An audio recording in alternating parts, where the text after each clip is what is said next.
Bonjour et bienvenue à tous dans cette nouvelle vidéo qui parlera des notions d'absorbance et également de la loi de Beer-Lambert en classe de première S. Débutons dans un premier temps avec la couleur d'une solution. Nous voyons toutes ces solutions colorées, mais cela dépend de différents facteurs. Cela dépend de notre perception visuelle, mais également de la lumière qui éclaire ici notre image. Là, notre image est éclairée sous lumière blanche. De ce fait, nous voyons toutes les solutions ici de couleurs différentes. Sous une lumière rouge, nous ne verrons pas du tout la même image. Important, une solution colorée se comporte comme un filtre coloré placé sur le trajet de la lumière. Donc par exemple ici, cette solution de couleur orange se comportera comme un filtre orange que l'on placerait devant une source de lumière blanche. Petit rappel concernant les couleurs perçues et la synthèse soustractive. Donc la couleur perçue, c'est donc la couleur que nous voyons et c'est le résultat de la synthèse soustractive des couleurs. Donc, en rappel, la couleur perçue est la couleur complémentaire de celle qui est absorbée à l'opposition sur le cercle chromatique. Donc par exemple, si nous observons une solution de couleur cyan, cela veut dire que sa couleur complémentaire, donc celle qui a été absorbée, était la couleur orange puisque l'orange et le cyan sont opposés sur le cercle chromatique des couleurs. Un petit exemple. Voyons un exemple justement avec le sirop de menthe. Pourquoi nous paraît-il vert? On peut trouver comme information que le sirop de menthe absorbe les radiations bleues qui se situent vers les 490 nanomètres et les radiations rouges qui se situent vers les 680 nanomètres.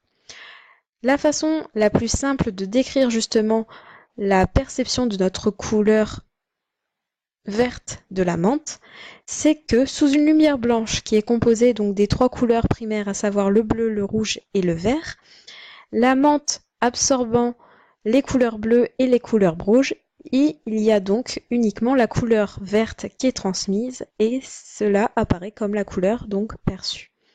Deux autres manières d'expliquer la couleur verte, donc vous choisissez celle que vous préférez en termes d'explication.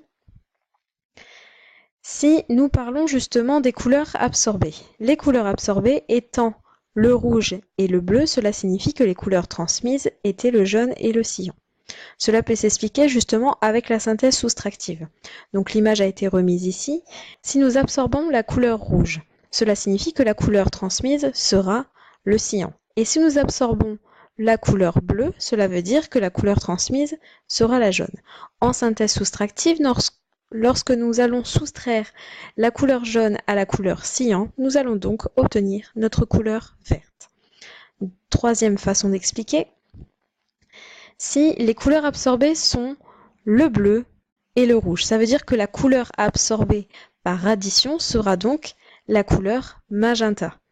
Et donc la couleur perçue sera la couleur complémentaire au magenta, à savoir le vert.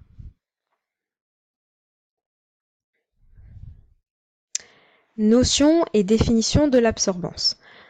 L'absorbance grand A est une grandeur qui est positive, sans unité et qui est liée à l'atténuation par la solution de l'intensité de la radiation de longueur d'onde lambda. La façon la plus simple de la comprendre est la suivante. Si l'on a une solution dans un contenant, n'importe lequel, qui est coloré, nous envoyons une lumière sur ce contenant. Lorsque la lumière va traverser ici le contenant qui contient la solution colorée, il va y avoir une atténuation de la lumière puisque justement cette solution va agir comme obstacle, comme barrière à la lumière. Cette absorbance pourra donc se mesurer avec un appareil qui s'appelle le spectrophotomètre et nous aurons donc des cuves que nous pourrons placer dans ce spectro. En remarque, plus l'absorbance est grande, plus la lumière est absorbée. En effet, l'absorbance, je vous rappelle qu'elle est liée à l'atténuation. Donc plus l'absorbance est grande, plus la lumière aura été absorbée. Si l'absorbance est égale à 0, ça veut dire qu'il n'y a aucune atténuation, donc la lumière n'a pas du tout été absorbée. Troisième remarque, plus la solution sera foncée, plus elle va faire obstacle à la lumière et donc l'absorbance sera de plus en plus importante. Nous allons voir maintenant les spectres d'absorption d'une solution sera traduit par un graphique de l'expression de A en fonction de la longueur d'onde. Un spectrophotomètre permet de faire différentes mesures d'absorbance pour différentes longueurs d'onde. Un petit exemple, nous pouvons obtenir le résultat suivant si nous mesurons l'absorption d'une solution quelconque, d'une solution donc colorée. Nous pourrons obtenir ce type de graphique, donc l'absorbance en fonction de la longueur d'onde. Donc cela signifie que lorsque vous allez mettre la petite solution dans le spectrophotomètre va agir automatiquement et relever différents points d'absorbance pour un balayage en longueur d'onde. Donc avec ce type de graphique, ce que vous devez faire, c'est dans un premier temps repérer la longueur d'onde maximale qui correspond à l'absorbance maximale de la solution. Ici, dans notre exemple, notre longueur d'onde maximale se situe vers les 550 nanomètres pour une absorbance maximale qui est égale à 0,3. S'il n'y a qu'une seule zone d'absorption, la couleur de la solution sera la couleur complémentaire de celle absorbée. Donc ici, la couleur absorbée se situant vers les 550 nanomètres, qui correspond à une couleur verte, la couleur perçue de cette solution sera la couleur complémentaire à la couleur verte, donc il s'agira du magenta. Donc ce spectre pourrait correspondre par exemple à une solution de permanganate de potassium. Nous allons voir maintenant la loi de Beer-Lambert. Ce que vous devez savoir, c'est que plus la couleur est foncée, plus l'absorbance sera grande. Parce que justement, la solution va jouer le rôle d'obstacle, de barrière à la lumière. Et en classe de seconde, vous avez certainement vu que lorsqu'une solution est de plus en plus foncée, cela veut dire que la concentration est également de plus en plus grande. Donc plus une solution est concentrée, plus l'absorbance est importante.